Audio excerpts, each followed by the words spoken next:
Good morning, sir.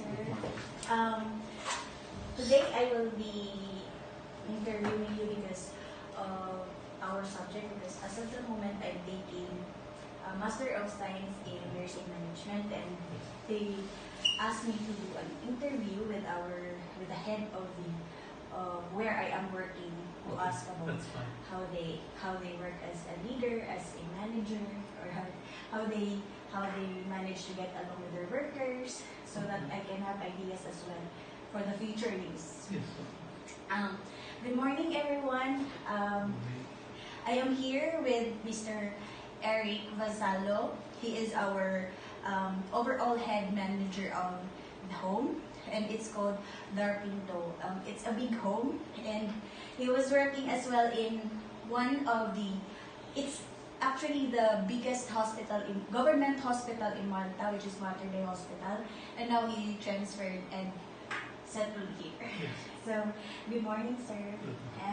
My first question, sir, is what inspires you to become a nurse and become the Mr. Eric Vasallo of today? Well, I started nursing in 1992, so it's been a long time. Yes. It was also a childhood dream of mine. I always wanted to become a nurse. So yes, that was the aim of my studies always. And well, the course took about 4 years, so I graduated in 1996. So it's been 22 years that I've been qualified as a nurse.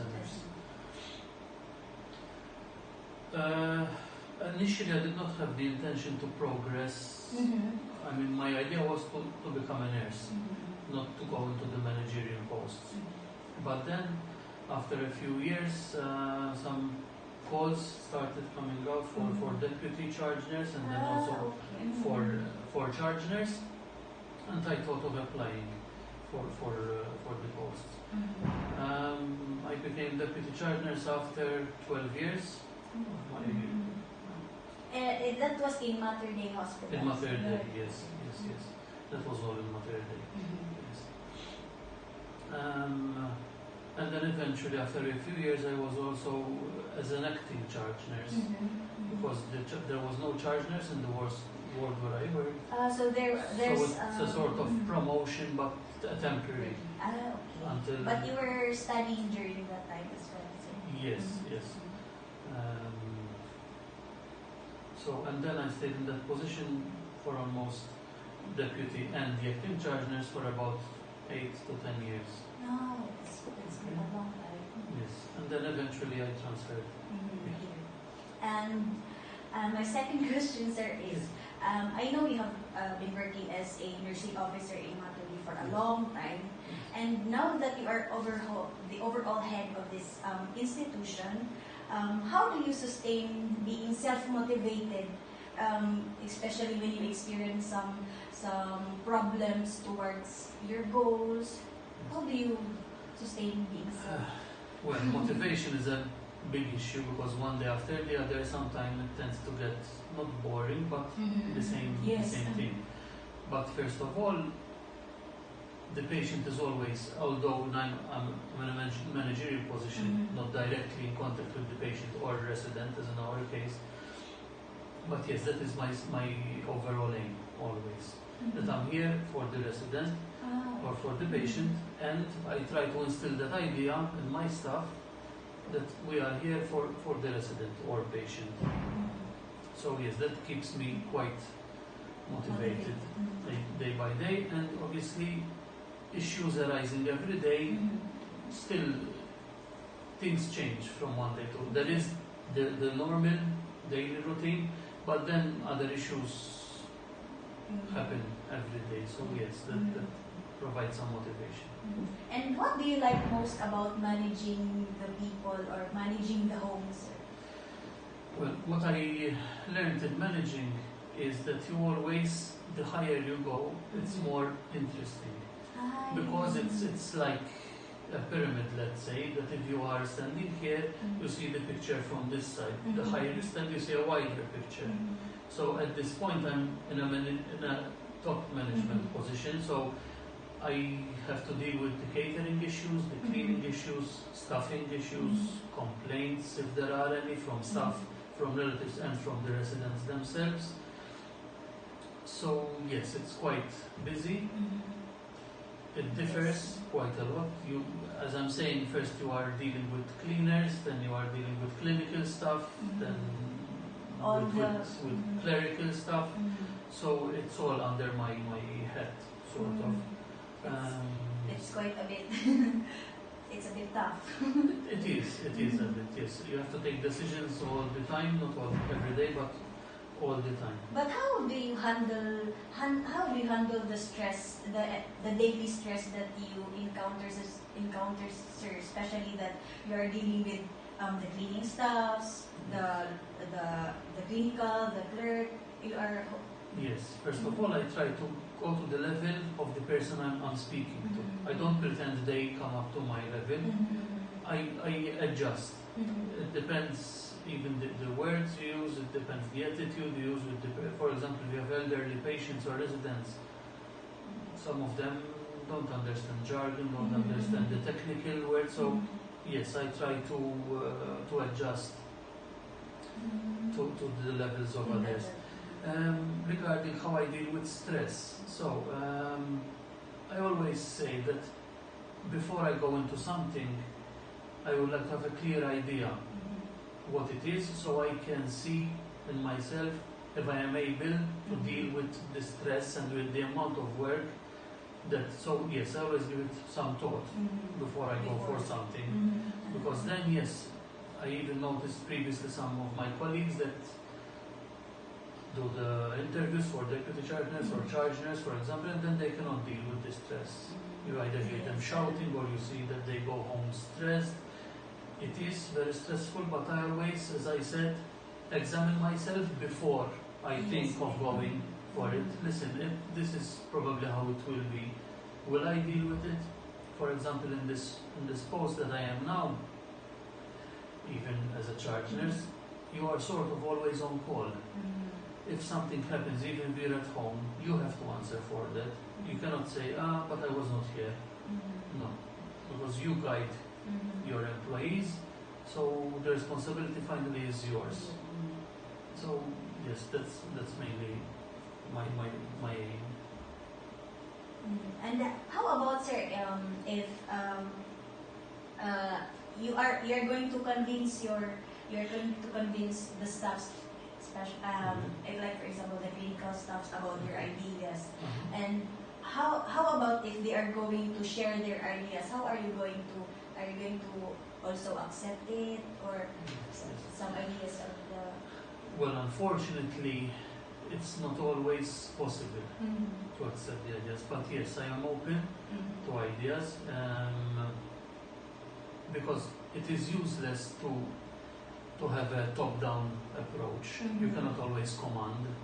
You have to make people understand and bring them on board the change. So that will help in reducing the resistance to change, because obviously resistance will be always. You can never please all. So you try to do what's best for the company, for the organization, but obviously even for the employees. As I said, my first aim is the resident, but after that there comes the employee, because without the employee, the resident will not be happy. Okay, so if the employee is sad, is angry, it will reflect on his work, which will reflect on the patient. So yes, I am open for suggestions. As I said, unfortunately it depends, because as I explained before, if, for example, you are a nurse, you have an angle of view. When you are a charge nurse, you have a wider angle. So as a nurse, you might not be seeing what the charge nurse is seeing, and obviously now as a manager, the picture is quite wide, which might not be liked by everyone, unfortunately. Yes, it's true. And next here is, what is the most difficult decision that you have made recently, and how did you come up with that decision? Do you have any methods of going through a decision? Well, as I said, decisions are taken every day. Some of them might not be so nice. Mhm. Like, for example, firing someone if he's not Mhm. doing his job well. Mhm. Unfortunately, that happened today. Mhm. Yes, one of the persons working here since the beginning of the year took a lot of leave, took a lot of sick leave, especially. Mhm. So yes, I had to fire this Mhm. person. It's not easy. It was not an abrupt decision. I've been trying to even speak to this person for 3 weeks, Mhm. I think. But obviously things didn't change, so I did not have any options, unfortunately. So yes. And sir, if you make decisions as well, do you try to you try to use some technologies like adapting to the computer? There's like an artificial system from the computer that helps you decides and come up with a solution, or you try to do it. It's better try to do it. I per believe more in experience. human rather than in Mhm. computer, because obviously the IT system cannot see the emotion of the Mhm. person, cannot know all the story of Mhm. what is the person going through. So Mhm. no. Maybe I discuss with the other heads in the Mhm. department to see what they think about my decision. Mhm. But no, the IT. Yes. I love IT, but not in that case. But when making decisions, it's better you. Yes. Yes. And the second to the last question, sir, with the experiences you've had before, have you ever produced a better results in a team or in an organization with just a fewer resources? Yes, sometimes both in government entities and even in private, the Mhm. resources are limited. Mhm. Obviously, it always depends on the financial resources. Mhm. Although some people think that the government resources are unlimited, it's not true. They are very limited, unfortunately, and there is a lot of waste, so people don't Exactly. realize Yes. that. But I've learned to, especially in government hospitals, work with what I had, Mhm. both material and both staff. Mhm. So yes, changes were done, especially in the last unit I was charge nurse of. It was a very busy unit, so it was an acute emergency ward, a medical ward. And I thought that the system they used before I was there was not really helpful. So we adopted better patient allocation. We divided equally not only as number. Sometimes, for example, one had 5 patients, the other had 3 patients. But that was due to the dependency of the patients. It was not only the number. And yes, ultimately it did go away. Yes, it was quite a challenge because they were used to this system for a number of years. And they had a lot of charge nurses changing in very short periods of time. Maybe one was there for 1 year, one was for 6 months. So no one bothered to change the system. So it was not easy. But with the resources we had, yes, we managed to. And obviously there was a rotation, an internal rotation, that if today you had 3 patients that were quite dependent, the day after you did not have the same patients, but you took maybe more patients which were easier, less dependent. And the last, sir, in this institution, how are you involved with the policy decision making? Is it all yours, or do you ask with the other? As in policy creation, Yes, you mean? how do you create the policy of the The institution? we have obviously standard operating procedures, SOPs, that we did here. This is a new organization, so there were no policies before. We had to recreate all of those. But obviously not all by myself. Together with the matron, as for the clinical side especially, we formulated those together. It's not, if you do things on your own, most of the time you cannot see your mistakes. So it's better to discuss. So someone points out their idea and you point out your idea and their project. So it has always to be a teamwork, not just an individual person. Teamwork is the key. Yes.